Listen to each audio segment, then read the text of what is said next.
live and direct from anywhere in the world. It's The Kelley Show with Dr. Kelley Mondesire.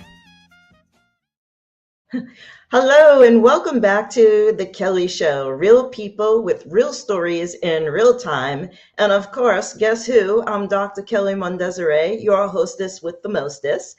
And we are celebrating January as the season of giving back once again and continuous social impact.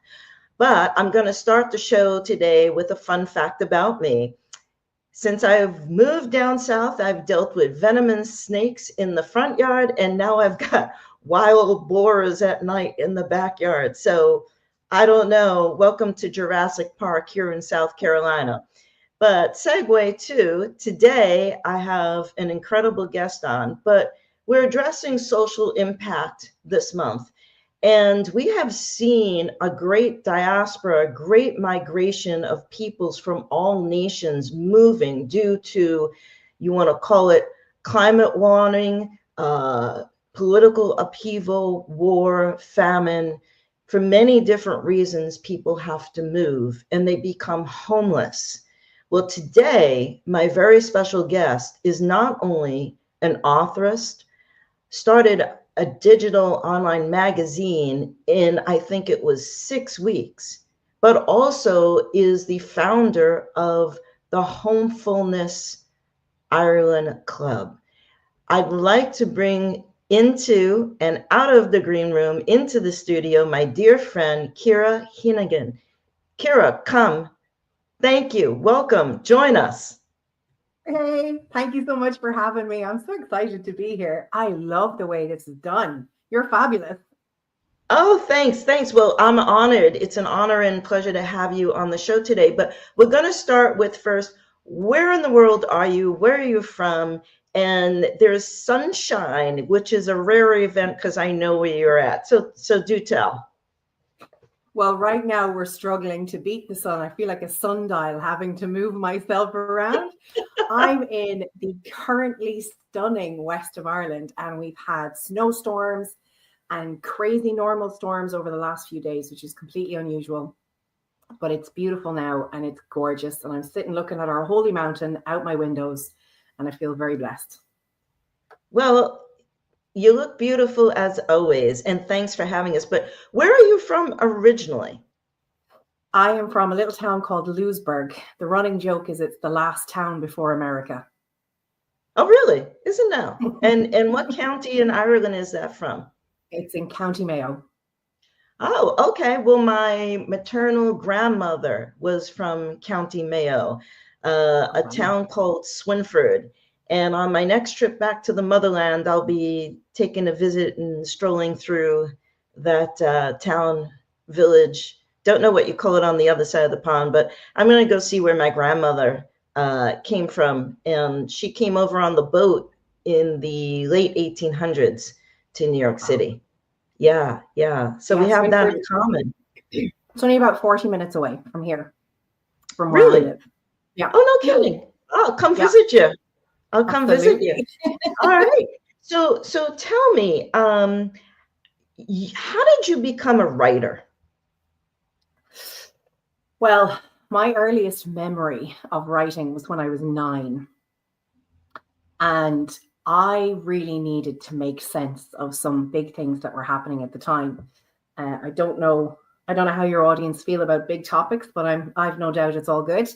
There were some pretty bad things happening in my childhood around sexual abuse. And I didn't have the articulation, the words. I couldn't even explain it. And I didn't even know how to say what was happening. So I found poetry, and I think I had probably written before then, but my earliest memory of writing is 9. And I started to write in order to make sense of my emotions. So I just wrote poems, and I have a real gift for rhyming. So I just thought it was the coolest thing to write a poem and rhyme. And it just so happens that everything I write rhymes, and it kind of took off. And I would enter little competitions and things like that. And then I started writing short stories and essays. My mom was very prolific in my younger life. So she did elocution lessons with us. Oh. And we had to speak properly. We had to walk correctly. We had books on our heads and sweeping brushes in between our elbows, behind our backs, and all kinds of things. So the essays were very much filtered by her. And if it wasn't good enough, yeah. You know, I haven't heard that in many, many years. My mother was a model. And when I was growing up, I had to walk and be able to sit down, kneel, bend with books on my head as well. And she had this, it was called the Silver Dollar contest they had in the 30s and 40s over here, where you had to stand straight with your legs together and hold these dollar coins. I don't know about the elocution because my mother had a Brooklyn accent. But however, she did very well in terms of walking straight and teaching us good manners. That's for sure. But getting back to your writing, I am incredibly in awe of what you've done. This All In magazine is one of the slickest, sexiest magazines I have seen in a long time. And by slick and sexy, I mean this magazine, this periodical is so well put together. Can you tell me how long from ideation to manifestation you put this magazine together? Do tell, because this is incredible. Well, first of all, thank you so much for that beautiful compliment, because that means a lot.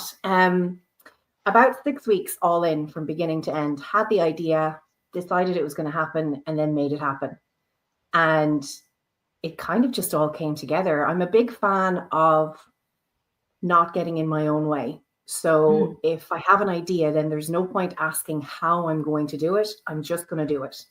And what I tend to let happen, and I've actually, written an article on this, is I don't ask how, I let the how find me. So when you're searching for how to do something, you're doing an action that's taking you away from the steps that you need to be taking. But when you're just taking the steps, the answer comes to you, and it makes things so much easier. So you're in the present, you're taking the actions, and the next action just comes. And I remember having a conversation with somebody, and they said, but how are you going to get the people you're going to interview? And I said, well, I'm going to ask them. And it's that easy. I'm just going to ask them. And so I had this list, and if you saw the list of people, and my friends and family were saying, you can't ask that person. You can't ask that person. That person's never going to reply. And I thought, well, how do you know? How do you know they're not going to reply? And so about 98, 99% of the people have actually come back to me. Wow. You know, it's funny you should say that, because I'm very often asked, where am I getting my guests from?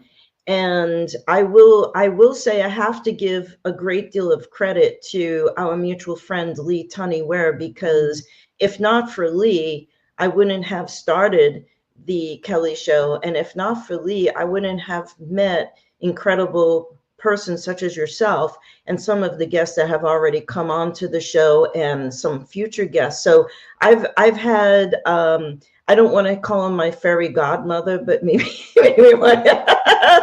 whoops. Oops. Oh, love it. Yikes. I felt fairy godfather, maybe?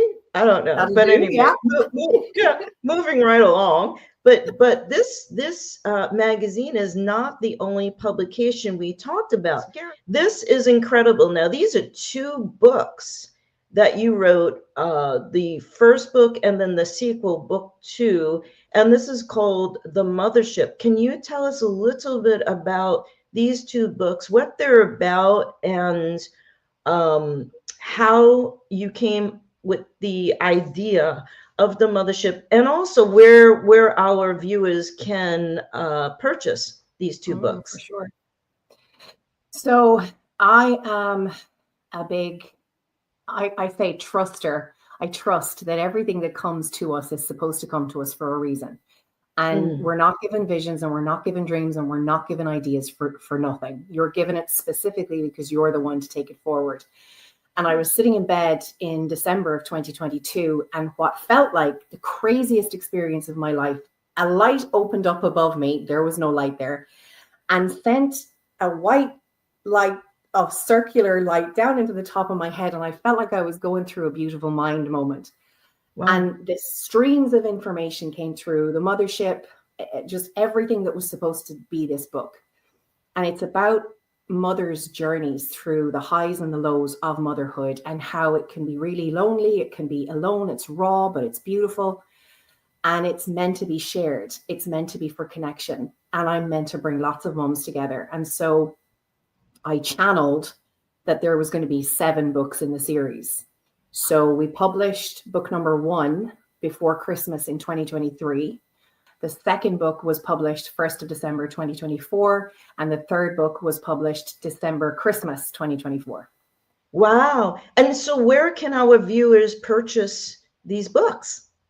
All available on Amazon. So you can literally just pop in and put in the mothership and you'll find it. Wow. Wow. That's great. That's good for you. And my favorite book cover, this is stunning. Graphically, this is absolutely stunning. And the content is just, and this is just incredible beauty inside and outside. Can you tell us about Poetry in Motion? Yeah, I think this is probably one of my favorite things that I've done, because again, I started off with poetry, and I don't know why I had never thought of it before, but I had never entered any poetry into any like big contests. And I started entering my poetry into contests, and I started having it published in journals all around the world over the last 2 years. And I thought, why don't I just pull it all together and create a book? And it was such a fun experience, finding the poems and all the different places that I'd saved them and putting them into the book. And the cover just felt like it was such a perfect cover to bring the whole thing together. So that's definitely a passion project for sure. Oh, this is absolutely stunning. Now, is this also available on Amazon? It is indeed, yeah. Wow. Can I have an autographed copy when I come back to Ireland? I would love an autographed copy of this one. I'm just in awe. I want to know who did your hair and makeup. And if you say you did, I'm very jealous. I did. I can't stand it. You've got to come and do something with this mug. When I get full sponsorship of this show, you're hired, girl. You're hired. Thank you so much. Seriously, really do something with the mug. But moving right along, we've talked off camera about a project you started, and I've been following this project, and it's very meaningful because there's so much migration of peoples all over the world for various different reasons, and we live in a really upsetting time right now. And I'll use the word upsetting because it upsets me. But you started a foundation that is so near and dear to many of us globally. And maybe you'll tell us all about this project that you started, what it does, who you're serving, and maybe share how this came about so that other viewers who might want to start something like this in their own country or their hometown, small, great, it doesn't matter. Maybe they can also hop on this wagon of social impact. So I'm gonna give you the stage, and you can tell our viewers all about this important project that you started. Incredible. Well, it's actually pretty cool that January we have created, or we've decided that January from now on will be Homefullness Month. So you know how people create days and people create months for different things. Well, anyone can do that. If you have a passion, if you have a purpose, if you have a drive, and you have something that you want to create awareness around, anyone can do that. And I'm not sure people know that that's possible. We can do the things that we want to do. So when I was talking to the group that have come together to make Homefullness Ireland Club what it is, I said, why don't we create January, or have January as the Homefullness month? So it's pretty cool that we're doing that this month.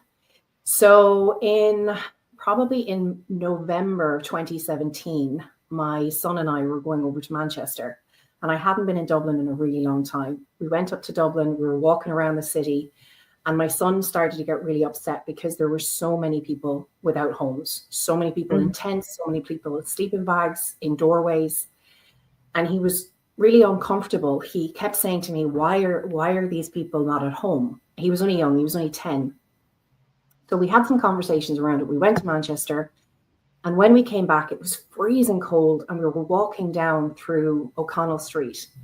And it seemed like there was even more people. At the end of 4 days, it seemed like there was even more people in these doorways. And we had heard about a couple of people who had died, and it was really sad.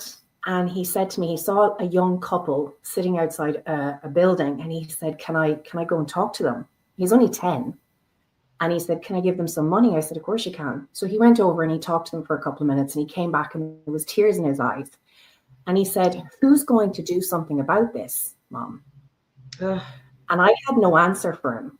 So we got on the bus to go to the train to come home. And the way my mind works is, and I suppose the way everybody's minds tend to work is, surely somebody will fix this. Somebody will make this better. And as soon as that sentence came to my head, I thought, well, I'm somebody, so why can't I do something? So the initial name was We Are Somebody, because the idea would be that when you see something, you're the person who gets to do something. And we can't do anything by ourselves. You know, you can't change the world by yourself, but that's where collaboration comes in. So I got home and ruminated on it for 2 years until December 2019.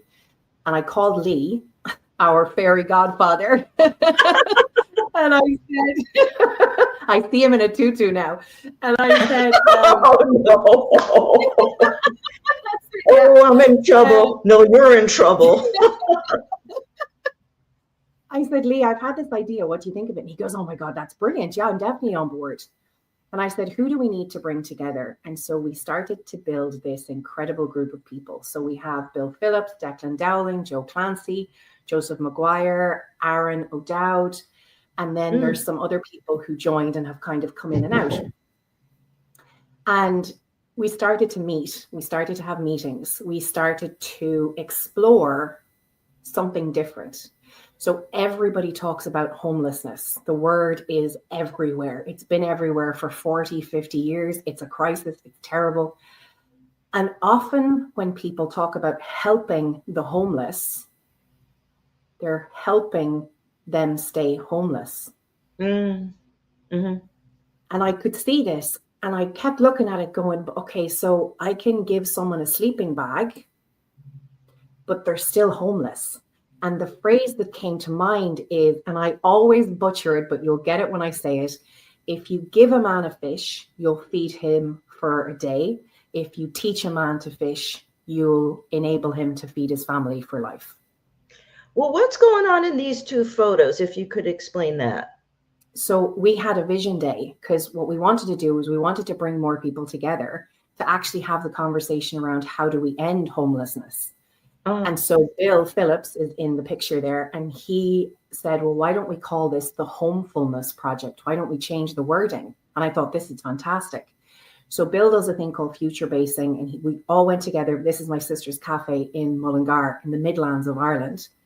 And we came together and we future based. So we thought about what could be possible, and we collated all this incredible information and all of these incredible ideas so that we could go away and we could extrapolate and take out all of the things that could potentially work. And that's what we've been doing all along. And sometimes you think to yourself, why can't I fix it now? And it's only in the last couple of months I've realized that when you're doing something as big as changing an entire paradigm, changing a consciousness, changing a pattern of belief, it takes a while to build a foundation that never shakes. If you try and change something really quickly and you push back against people's beliefs and ideals, everything becomes really shaky. So even though this has taken us however many years to get to this place, it's worth it because we're creating this really strong foundation of what's about to happen next. So these two slides here, these are the vision boards that people just wrote down great ideas and you put them up and talked about. This is a great idea. Oh, this is a great idea.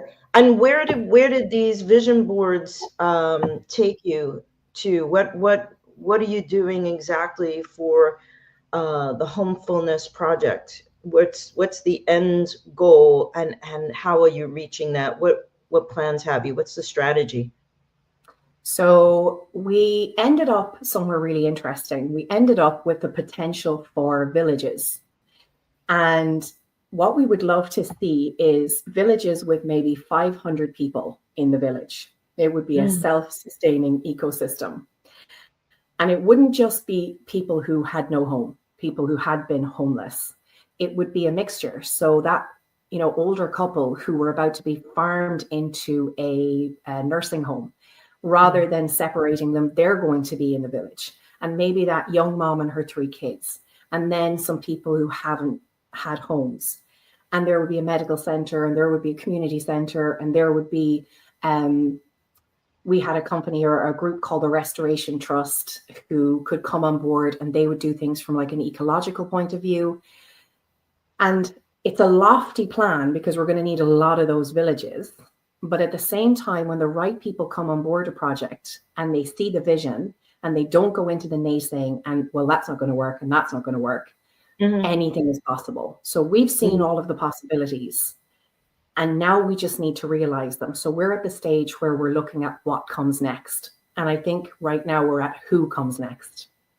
Okay, good, great. Well, we have a full screen slide of the organization. Gareth, if you could put that up, because anyone who sees this logo, reach out. We put on the ticker how you can contact the Homefullness Ireland Club. That's a great logo. And, years ago, I had an idea. I wanted to buy up an old farm, and a farm that had a nice farmhouse on it, and put up an orphanage, a place where urban children who had nowhere and no one to go could be raised by a family with tremendous supervision, but also make it into a working farm and bring in veterinary and agricultural students from university to not only oversee the farm and the horses, but do that with the universities that they run the farm, they run the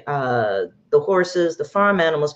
But this would give these children the fresh air and the contact and the intimate relations with the farm animals, where their food comes, and give them a safe place and space to grow up within that kind of community. And, it just, is an overwhelming kind of project to get off the ground. So I give you a lot of credit for making this happen. And again, folks, we put up the contact information if you'd like to reach out to Ciara, not only as an authoress, a magazine publisher, but also for this very important cause. So Ciara, we have your contact information here. Another beautiful photo. Telling you, hair and makeup, girl, you're rocking it. But if you'd like to, in all seriousness, reach out to Ciara, we have a contact information here, and give her a shout out. If you want to donate. This is January, people, and let's not forget Christmas we all received, hopefully we gave, but let's not lose the momentum and the joy and the sense of social responsibility. So that's January. That's the whole theme of the Kelley Show for this month.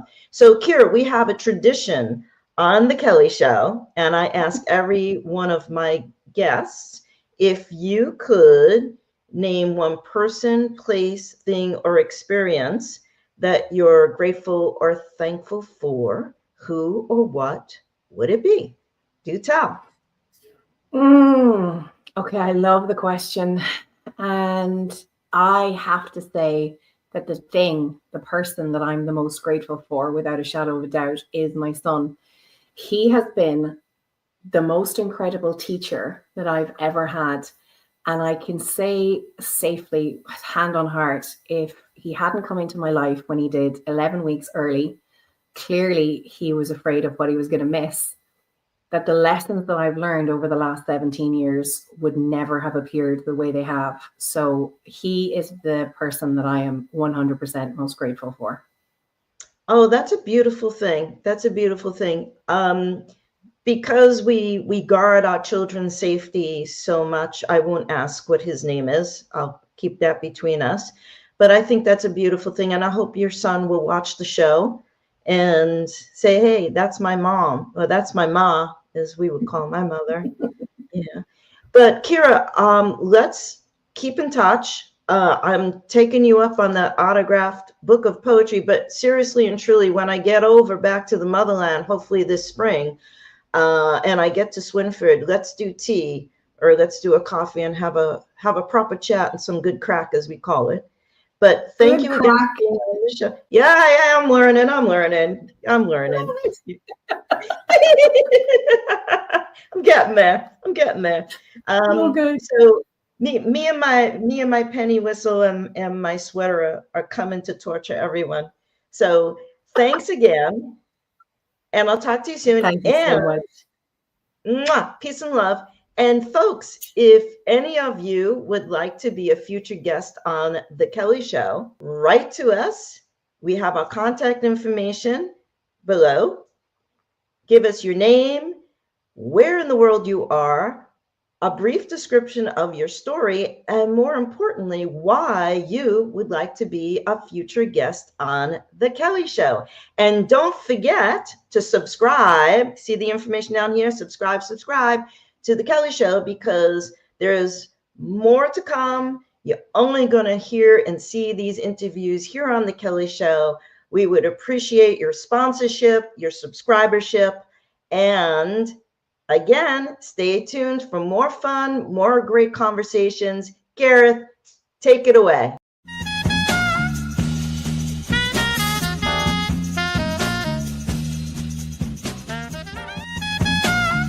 If you would like to be a guest on The Kelley Show, send us an email with your contact information, where in the world you are, and a brief description of the story you'd like to share today.